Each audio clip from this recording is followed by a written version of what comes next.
Welcome to RKMS सोजितोड़। आज हमारा class 12 का फर्स्ट चैप्टर है जिसका नाम है सॉल्यूशन। हम इसके बारे में डिस्कस करेंगे आज। सॉल्यूशन, व्हाट इज सॉल्यूशन, इसकी डेफिनेशन देखते हैं। Solution is a homogeneous mixture of two और more than two components. Solution एक होमोजीनियस मिक्सचर होता है जिसके अंदर दो या दो से ज़्यादा कंपोनेंट होते हैं, जिसके अंदर पार्टिकल्स की साइज स्मॉलर देन 1 नैनोमीटर, जिसके अंदर पार्टिकल की साइज 1 नैनोमीटर से कम होती है। 1 नैनोमीटर मीन्स 10 पावर -9 मीटर। अगर आप इसको मीटर में कन्वर्ट करोगे तो उसकी वैल्यू ये होगी। इट मीन पार्टिकल की साइज बहुत छोटी होती है।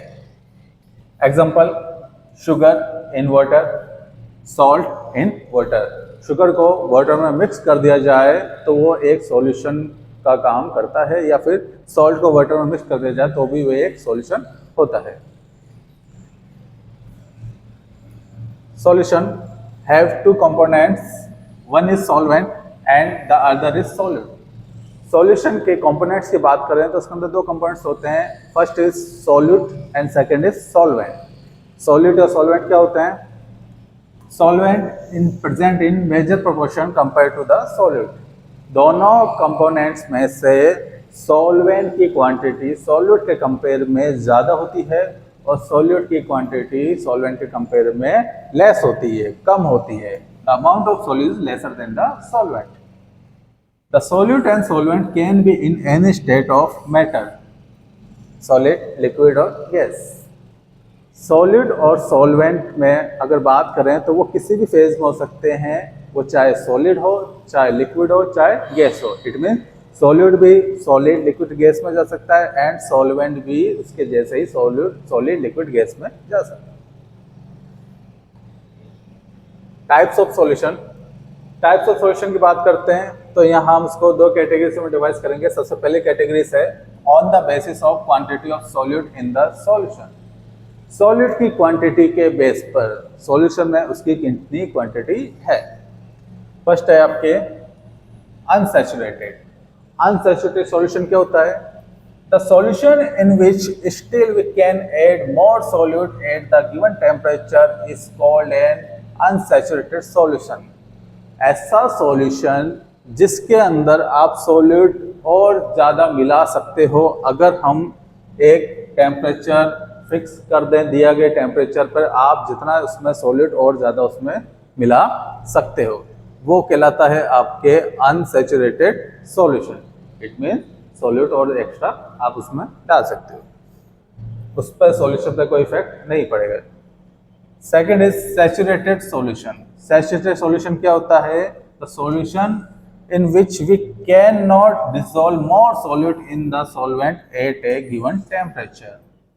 किसी गिवन टेम्परेचर पर आप सॉल्यूट को और ज़्यादा सॉल्वेंट में ऐड नहीं कर सकते हो।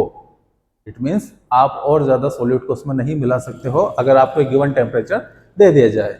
वो सॉल्यूशन कहलाता है सैचुरेटेड सॉल्यूशन। और गिवन टेम्परेचर पर आप सॉल्यूट की मात्रा और ज़्यादा उसमें बढ़ा सकते हो, मिला सकते हो, वो कहलाता है आपका unsaturated solution.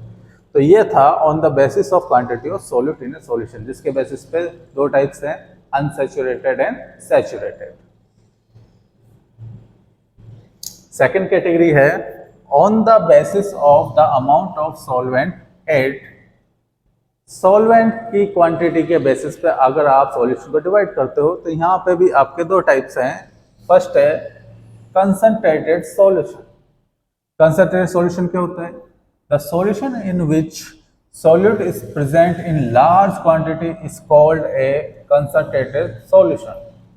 It means solution के अंदर सॉल्यूट की क्वांटिटी बहुत ज़्यादा होती है as a compare to solvent, तो वो सॉल्यूशन कहलाता है आपका concentrated solution. And the second is dilute solution. It has a very small amount of solute in a large quantity of solvent. Dilute solution में क्या होता है? सॉल्वेंट के कंपेयर में सॉल्यूट बहुत ही कम होता है, सॉल्वेंट की क्वांटिटी बहुत ज़्यादा होती है। इट मीन्स अगर आपको जैसे कंसंट्रेट की बात करें, आपने एग्जाम्पल के फॉर्म में वाटर और शुगर ली, जहाँ पे शुगर की क्वांटिटी वाटर के कंपेयर में बहुत ज़्यादा रखी, तो सॉल्यूशन कैसा होगा आपका, थोड़ा सा थिक हो जाएगा, थिक सॉल्यूशन बनेगा। आप कह सकते हो वो सॉल्यूशन होगा कंसंट्रेटेड सॉल्यूशन। अगर इसको थोड़ा सा चेंज करें, हमने शुगर की क्वांटिटी बहुत कम रखी और वाटर की क्वांटिटी बहुत ज़्यादा रखी, तो सॉल्यूशन कैसा होगा आपका, थिक नहीं होगा, वो होती आपका कैसा होगा, पतला होगा वो, और उसको कह सकते हो आप वो सॉल्यूशन होगा आपका डायल्यूट सॉल्यूशन। तो इस बेसिस पे आप दो सॉल्यूशन होते हैं आपके, concentrated and dilute. Next, properties of solution की बात करें। सॉल्यूशन की क्या क्या प्रॉपर्टीज होती है, फर्स्ट आप पढ़ चुके हो, solution is a homogeneous mixture. Solution कैसा होता है आपके, होमोजीनियस मिक्सचर होता है। सॉल्यूशन बनने के बाद में आप देख के नहीं बता सकते इसमें सॉल्यूट और सॉल्वेंट क्या था, आप उनको देखकर अलग अलग नहीं कर सकते। Second is the constituent particles of a solution are smaller than 1 nanometre. Solution के अंदर जो पार्टिकल्स होते हैं उनकी साइज 1 नैनोमीटर से कम होती है, छोटे होते हैं वो। The solution do not escape a beams of light passing through, so the path of light beam is not visible in the solution. Solution की प्रॉपर्टीज है वो लाइट बीम को स्केट नहीं करता है, स्केटिंग नहीं होती है। जब स्केटिंग नहीं होती है तो लाइट बीम का जो पाथ है उस सॉल्यूशन में विजिबल नहीं होगा। ये प्रॉपर्टीज होती है कोलाइड की, जिसे आप कहते हो Tyndall effect. It means colloid के अंदर लाइट बीम का पाथ विजिबल होता है, बट सॉल्यूशन में लाइट बीम का पाथ विजिबल नहीं होता है। तो ये आप दोनों में डिफरेंस भी कर सकते हो, कोलाइड और सॉल्यूशन में क्या डिफरेंस है।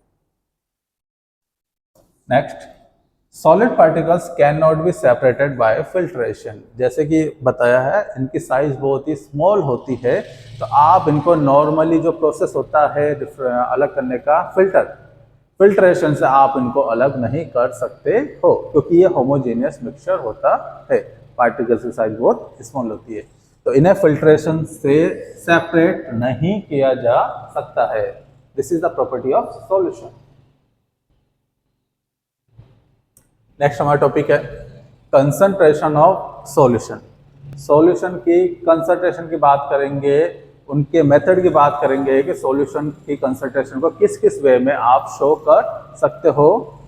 हमारे यूट्यूब चैनल पे इस टॉपिक के ऊपर एक वीडियो और बनाया गया है जो कि आपका डिटेल में है, आप वहां जाके भी इस टॉपिक को पढ़ सकते हैं। चलिए बात करते हैं। सबसे पहले जो कंसंट्रेशन की यूनिट है वो है mass percentage. Mass percentage units आपको याद रखना होगा, ये क्वेश्चन पूछा जाता है, विच कंसंट्रेशन यूनिट्स इज डिपेंडेंट और इंडिपेंडेंट ऑफ टेम्परेचर। कौन सी यूनिट कंसंट्रेशन की टेम्परेचर पर डिपेंड होती है या फिर डिपेंड नहीं होती है। तो उस केसेस में मास परसेंटेज में आपको पता होना चाहिए ये होता है temperature independent. It means temperature पर डिपेंड नहीं होता है, एंड साथ ही यूनिटलेस, इसकी कोई यूनिट नहीं होती है। मास परसेंटेज इसको आप इस वे में फॉर्मूले में शो कर सकते हो, W/W। इट मीन्स इसका फॉर्मूला अगर आप लिखोगे तो इसका फॉर्मूला हो जाएगा mass of solute upon mass of solution. Solute का मास अपॉन सॉल्यूशन का मास इनटू 100। क्यों? क्योंकि हम परसेंटेज की बात कर रहे हैं या मास परसेंटेज, इसलिए 100 से मल्टीप्लाई करना होगा। ये फॉर्मूला आपको याद रखना है। इसके बेसिस पे क्वेश्चन कैसे आते हैं चलिए देख लेते हैं। Example, find the mass percentage of 20 gram sodium hydroxide dissolved in 80 gram of water. अगर आपको 20 ग्राम सोडियम हाइड्रोक्साइड का फॉर्मूला क्या हो जाएगा, NaOH। 20 gram sodium hydroxide NaOH को 80 ग्राम वाटर में डिसॉल्व कर दिया जाए तो उस सॉल्यूशन का मास परसेंटेज फाइंड आउट कीजिए। अब आप इसको फॉर्मूले में पुट करोगे तो आपको पता होना चाहिए मास ऑफ सोल्यूट। सोल्यूट हमारा क्या है, सोडियम हाइड्रोक्साइड। किसको डिसॉल्व कर रहे हो, वही आपका सॉल्यूट होगा। सॉल्यूट क्या हो गया आपका, सोडियम हाइड्रोक्साइड। कितना है, 20 ग्राम। फॉर्मूले में पुट करेंगे 20 ग्राम, तो 20 यहाँ पर रख दिया। अब उसके नीचे है mass of solution. It means आपको पता होना चाहिए सॉल्यूशन के दो कंपोनेंट्स होते हैं, सॉल्यूट एंड सॉल्वेंट। तो यहाँ पे आपको solute sodium hydroxide, solvent water. It means mass of solution निकालने के लिए आपको सॉल्यूट और सॉल्वेंट का मास ऐड करना पड़ेगा, दोनों का सम करना होगा। तो मास ऑफ सॉल्यूट 20 रख दिया हमने। मास ऑफ सॉल्यूशन कैसे निकालेंगे, सॉल्यूट सोडियम हाइड्रोक्साइड और सॉल्वेंट वाटर, दोनों का मास क्या कर देंगे, सम कर देंगे। तो 20 सोडियम हाइड्रोक्साइड का, 80 वाटर का, दोनों का सम कर देंगे। उसके बाद में 100 से मल्टीप्लाई कर देंगे। सम करने के बाद में कितना आया, 20 + 80 100। 100 से 100 कैंसल आउट, आंसर आपका जाएगा 20%। इस प्रकार से आप मास परसेंटेज को फाइंड आउट कर सकते हो। चलिए नेक्स्ट देखते हैं। सेकेंड मेथड है कंसंट्रेशन सॉल्यूशन का वॉल्यूम परसेंटेज। तो मास परसेंटेज में आपको पता होना चाहिए आपका जो सॉल्यूट है, ठीक है, या फिर आपका जो सॉल्यूशन है वो आपको ग्राम में दिया जाएगा। इट मीन सॉलिड होगा। मास परसेंटेज कब फाइंड आउट होगा, इट मीन्स वो सॉलिड फॉर्म में होगा, सॉल्यूट और आपका सॉल्वेंट। लेकिन अगर आपका सॉल्यूशन लिक्विड हो जाए तो उस केसेस में आप जो निकालोगे वो निकालोगे वॉल्यूम परसेंटेज। नेक्स्ट हमारा मेथड है कंसंट्रेशन सॉल्यूशन का वॉल्यूम परसेंटेज। वॉल्यूम परसेंटेज के लिए आपको याद होना चाहिए ये है आपका temperature dependent. It means temperature पर डिपेंड होता है।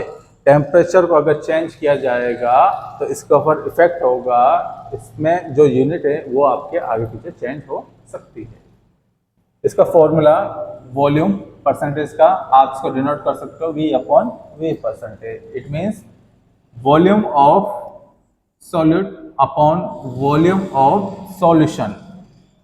सॉल्यूट का volume upon volume of solution. It means ये भी आपका लिक्विड है और ये भी आपका लिक्विड है। परसेंटेज निकालना है, 100 से मल्टीप्लाई हो जाएगा। क्वेश्चन देखते हैं। Find the volume percentage of 20 ml ethanol dissolved in 80 ml of water.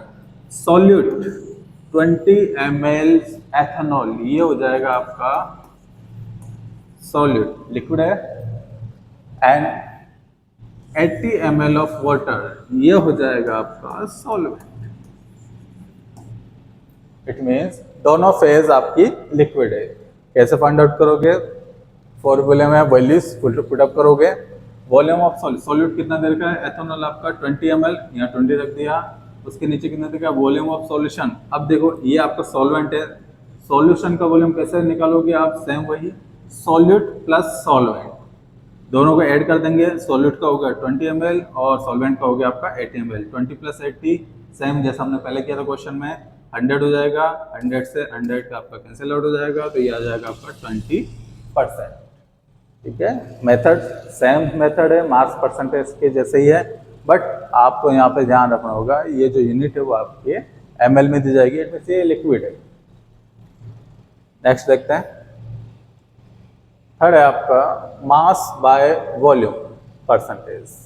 Mass by volume percentage, it means solute आपका सॉलिड मिलेगा, सॉल्यूशन आपका लिक्विड होगा। ये भी टेम्परेचर पर कैसा होता है, आपके डिपेंड होता है। टेम्परेचर चेंज करेंगे इसके ऊपर भी इफेक्ट पड़ेगा। फॉर्मूला देख लेते हैं। मास अपन वॉल्यूम परसेंटेज का फॉर्मूला क्या हो जाएगा, मास के लिए आप बोल सकते हो W, वॉल्यूम के लिए लिख सकते हो V, W/V percentage. Mass of solute upon volume of solution into 100। Example देखते हैं। Find the mass by volume percentage of solution containing 20 gram of salt in 500 ml of solution. यहाँ पे क्वेश्चन में थोड़ा सा चेंज है। चेंज क्या है आपका, 20 gram of salt, it means ये तो हो गया आपका सॉल्यूट। सॉल्ट कितना डिजोल्व है, 20 ग्राम डिजोल्व है। अब यहाँ पे आपको डायरेक्ट सॉल्यूशन का वॉल्यूम दिया है, इट मीन अलग से सॉल्वेंट नहीं दिया गया है। सॉल्वेंट अलग से नहीं दिया गया, डायरेक्ट आपको वॉल्यूम दिया गया है 500 ml ऑफ सॉल्यूशन। तो आप सीधा इस वैल्यू को यहाँ पे पुट कर दीजिए। तो आपका फॉर्मूले में इसको पुट करेंगे, सॉल्यूट का मास कितना हो गया 20 ग्राम, यहाँ 20 रख दिया, अपॉन वॉल्यूम ऑफ सॉल्यूशन कितना दे रखा क्वेश्चन में 500, यहाँ पे हमने 500 रख दिया, परसेंटेज निकालना 100 से इसको मल्टीप्लाई करेंगे। नेक्स्ट है हमारे method molarity. Concentration of solution का नेक्स्ट मेथड है मोलरिटी। मोलरिटी के लिए सबसे पहले आपको पता होना चाहिए ये टेम्परेचर डिपेंडेंट होती है, इट मींस टेम्परेचर का इसके ऊपर इफेक्ट होता है। एंड इसकी यूनिट मोल पर लीटर या फिर आप इसको कैपिटल एम से डिनोट कर सकते हो। फॉर्मूला देख लेते हैं, कैपिटल एम से डिनोट करते हैं इसको। फॉर्मूला क्या हो जाएगा, number of moles of the solute upon volume of solution in litre. Solute के total moles upon volume of solution, यहाँ पे आपको इसको लीटर में यूज करना है। अगर आपके क्वेश्चन में ये ml में हो, मिलीलीटर में हो, तो फिर इसको कन्वर्ट करना है लीटर में, आपको 1000 से मल्टीप्लाई यहाँ पे करना होगा। क्वेश्चन देख लेते हैं। If 2 mole of NaOH is dissolved in 1 liter of water, then molarity of solution is। यहाँ पे आपका solute NaOH sodium hydroxide moles कितने दे रखे हैं, यहाँ पे 2 मोल्स दे रखे हैं। उसको 1 लीटर ऑफ वाटर डिजोल्व किसमें किया है आपका 1 लीटर, इट मीन्स यहाँ पे सॉल्यूशन की क्वांटिटी कितनी दे रखी है 1 लीटर दे रखी है।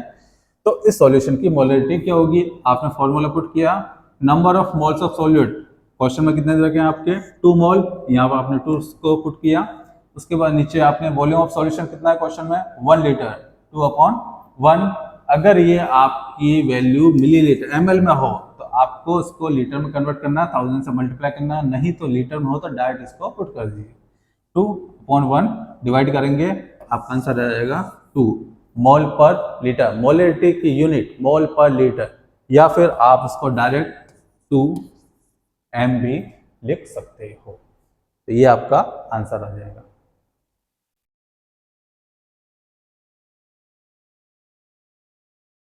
नेक्स्ट मेथड है हमारा मोलैलिटी। मोलैलिटी के सबसे पहले आपको ये याद होना चाहिए, यहां से क्वेश्चन आता है which unit is not depend on temperature, या which unit is depend on temperature.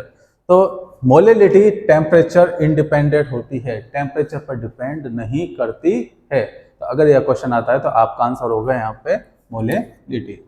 Unit mole पर केजी और डिनोट करेंगे स्मॉल m से। Formula molality equal to number of moles of solute, same molality के जैसे ही है, बट यहाँ पे थोड़ा सा चेंज है। मोल्स तो आपके सॉल्यूट करेंगे, लेकिन यहाँ पे नीचे रखना है आपको मास ऑफ सॉल्वेंट। यहाँ पे सॉल्यूशन की बात नहीं कर रहे, हम यहाँ पे सॉल्वेंट की बात करेंगे, और सॉल्वेंट किस में होना चाहिए आपका केजी, किलोग्राम में होना चाहिए आपका। सेम अगर ये वैल्यू आपकी mg मिलीग्राम में हो तो आपको इसे किलोग्राम केजी में कन्वर्ट करना है, इसको ऊपर 1000 से मल्टीप्लाई करना होगा। क्वेश्चन देख लेते हैं। If 2 mole of NaOH is dissolved in 500 gram of water, then molality of solution is. Solute NaOH कितने मोल्स हैं 2 मोल्स हैं, कहाँ रखोगे, या फॉर्मूले में ऊपर रखोगे, ये हमने 2 रख दिया। उसके नीचे मास ऑफ सॉल्वेंट, सॉल्वेंट आपका क्या है वाटर, सॉल्वेंट क्या हो गया वाटर। सॉल्वेंट का मास कितना दे रखा 500 ग्राम। बस आपको ये चीज थोड़ी ध्यान रखनी होगी, यहाँ पे वैल्यू किस में दे रखी है ग्राम में दे रखी है, तो आप इसको नीचे रखोगे 500, लेकिन अब इस ग्राम को किस में कन्वर्ट करना होगा किलोग्राम, केजी में कन्वर्ट करना होगा। तो इसको ऊपर 1000 से मल्टीप्लाई करेंगे।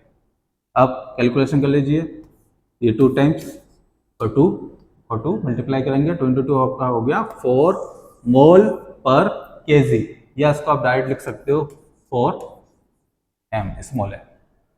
तो इस प्रकार से आप मोलैलिटी को फाइंड आउट कर सकते हैं। नेक्स्ट हमारा टॉपिक है mole fraction. Concentration of solution का अगला मेथड है मोल फ्रैक्शन। मोल फ्रैक्शन कैसे फाइंड आउट किया जाता है, सबसे पहले तो याद होना चाहिए ये आपका यूनिटलेस है, इट मींस इसकी कोई यूनिट नहीं होती है, ये आपका यूनिटलेस होता है। मोल फ्रैक्शन निकालने के लिए आपको उस सॉल्यूशन के दोनों कंपोनेंट पता होने चाहिए, सॉल्यूट और सॉल्वेंट। तो हम यहाँ मोल फ्रैक्शन दोनों के लिए निकालेंगे, सॉल्यूट के लिए भी निकालेंगे और सॉल्वेंट के लिए भी निकालेंगे। देख लेते हैं मोल fraction of A. It means अगर आपका किसी सॉल्यूशन में सॉल्यूट और सॉल्वेंट है तो उनके जो मोल्स होंगे, जैसे कि आपका सॉल्यूट है,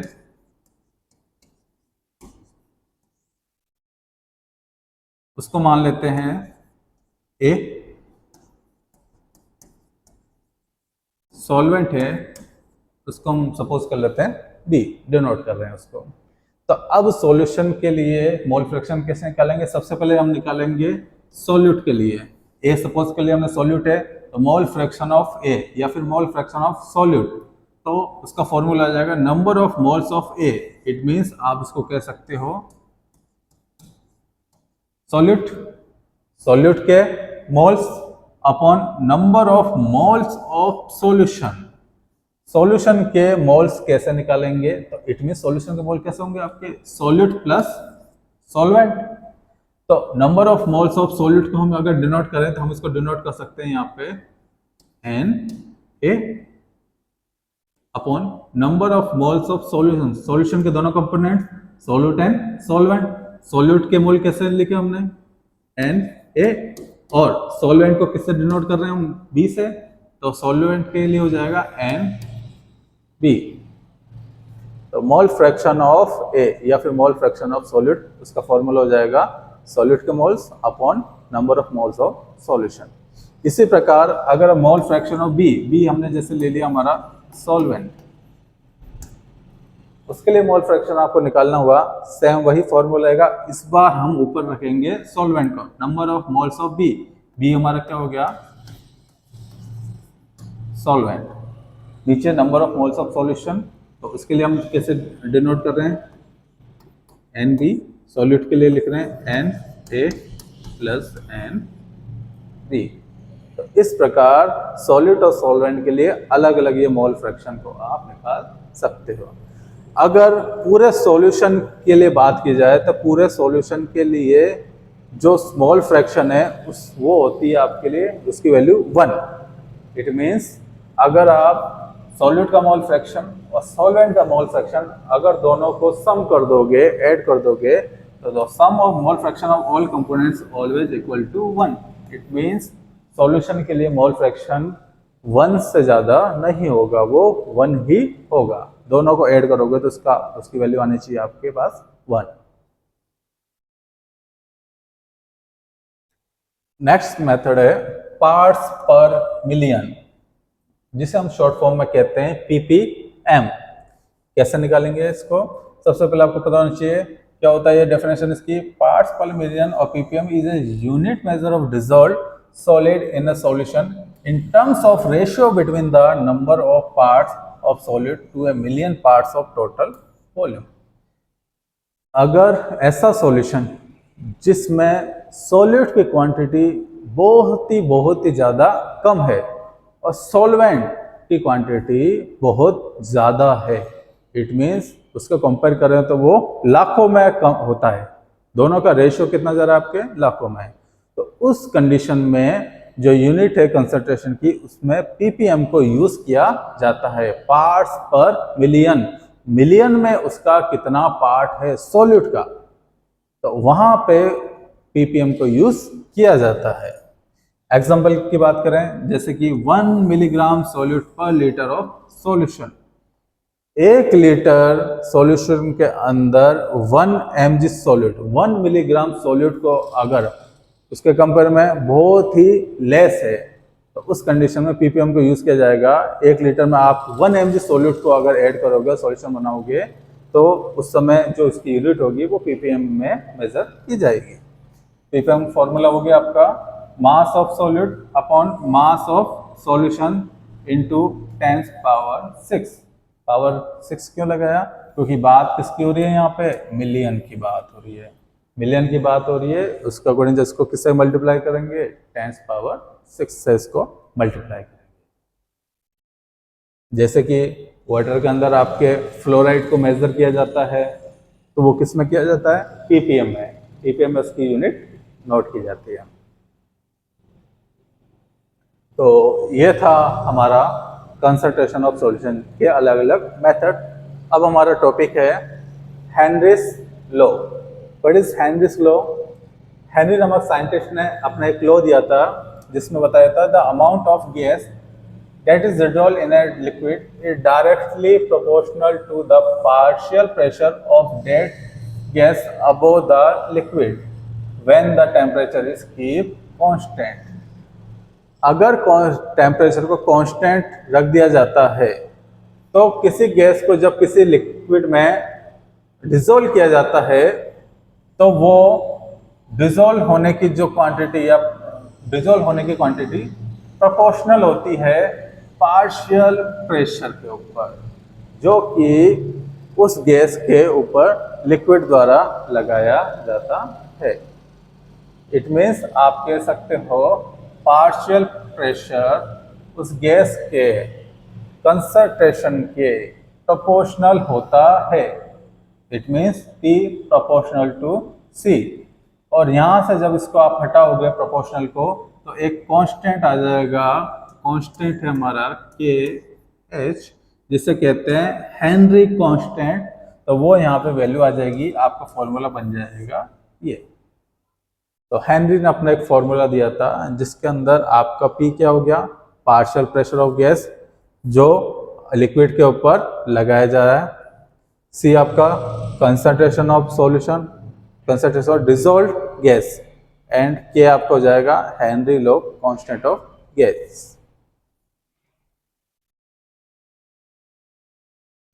क्वेश्चन यहां से आता है हेनरी लॉ की एप्लीकेशन।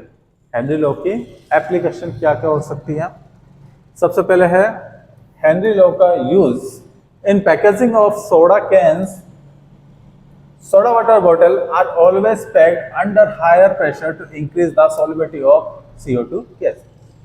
सोडा वाटर आपने पिया होगा तो आपको पता होगा उसके अंदर CO2 गैस को फिल किया जाता है, कार्बन डाइऑक्साइड गैस को फिल किया जाता है, इसलिए इसे कार्बोनेटेड ड्रिंक्स कहते हैं, जिसके कारण उसका टेस्ट अलग होता है। अब हेनरी लॉ का यहाँ पे क्या यूज है? जैसे कि आपने देखा कि सोल्युबिलिटी प्रेशर के क्या होती है? आपके प्रोपोर्शनल होती है। तो CO2 कार्बन डाइऑक्साइड को सोडा वाटर में हायर प्रेशर पे फिल किया जाता है जिससे कि कार्बन डाइऑक्साइड की सोल्युबिलिटी बढ़ सके। इट मीन्स अगर आपको सोडा ड्रिंक में कार्बन डाइऑक्साइड को फिल करना है तो हायर प्रेशर पर करना होगा जिससे CO2 उसके अंदर अच्छी तरह सोल्यूबल हो सके। Second, in deep sea diving, deep sea diving में इसका क्या यूज है? Nitrogen is more soluble than helium in our blood in the deep sea, so pressure is higher than at surface of water. When diver tries to come rapidly toward the surface of water, pressure decreases and dissolved nitrogen comes back from blood and makes bubble in veins. Hence diver use oxygen dilute with helium. Surface पर pressure आपका पानी के compare में, पानी के अंदर के compare में कम है। जैसे डाइवर्स पानी के अंदर जाते हैं, ठीक है, तो पानी के अंदर जितना वो डीपली जाते हैं प्रेशर क्या होता है? बढ़ता जाता है। और प्रेशर बढ़ने से गैस की सॉल्युबिलिटी भी उसमें ब्लड में बढ़ती जाती है। नाइट्रोजन की सॉल्युबिलिटी बहुत ज़्यादा होती है, तो जैसे प्रेशर इंक्रीज होगा पानी के अंदर तो नाइट्रोजन क्या हो जाएगी? उसमें ज़्यादा सोल्यूबल हो जाती है। जब वो डाइवर्स पानी के अंदर से वापस सरफेस पे आते हैं उस कंडीशन में वो ऊपर की ओर आ रहे हैं तो वापस प्रेशर क्या हो रहा है? डिक्रीज हो रहा है। तो प्रेशर डिक्रीज होने से वो सोल्यूबिलिटी क्या होगी? आपकी डिक्रीज होगी। तो ब्लड के अंदर, वेंस के अंदर जो आपके नाइट्रोजन होती है उसमें डिसॉल्व, वो बाहर आना चाहती है। बाहर आने के कारण उसमें क्या बन जाते हैं? आपके ब्लड वेंस में बबल्स बन जाते हैं, बबल्स आ जाते हैं। उस बबल्स आने से आपके डाइवर्स को हेल्थ इश्यू हो सकता है, हेल्थ इश्यू हो सकता है और वो उसके लिए डेंजरस भी हो सकता है। तो इसके लिए क्या यूज़ किया गया, ऐसी गैस को यूज़ किया जाए जो कम डिजोल्व हो, हायर प्रेशर पे भी वो क्या हो, कम डिजोल्व हो। इसलिए डाइवर्स, इसको भी डाइवर्स, हीलियम, ऑक्सीजन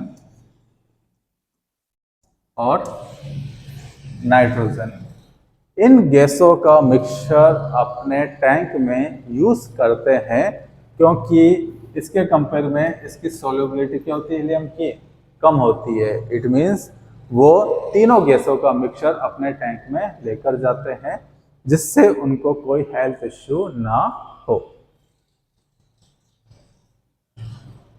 नेक्स्ट इसका एग्जांपल है, while a climbing mountains, the air automatically decrease in the higher altitude, the pressure of oxygen become less than the ground level. Mountains पर जो लोग रहते हैं वहाँ पे प्रेशर सरफेस के कंपेयर में कम होता है। इट मीन्स ग्राउंड लेवल पर आपका प्रेशर ज़्यादा होता है और जैसे जैसे माउंटेन पे जाते हैं वहाँ पे प्रेशर कम होता जाता है। इससे क्या होता है, as a result people staying in higher altitude face low oxygen levels in their blood. जब वो लो प्रेशर पे रहते हैं जो लोग, उनके ब्लड में ऑक्सीजन का लेवल ग्राउंड लेवल पर रहने वाले लोगों के कंपेयर में कम होता है। इट मीन्स आप कह सकते हो उनके अंदर ऑक्सीजन का लेवल ग्राउंड लेवल के कंपेयर में बहुत ही कम होता है। तो इस कंडीशन में एक हेल्थ इश्यू हो सकता है। क्या हो सकता है, all these symptoms happen due to condition known as anoxia. It means higher altitude पर रहने वाले लोगों में ऑक्सीजन का लेवल लो हो जाता है। इस मेडिकल कंडीशन को एनोक्सिया नाम से जाना जाता है।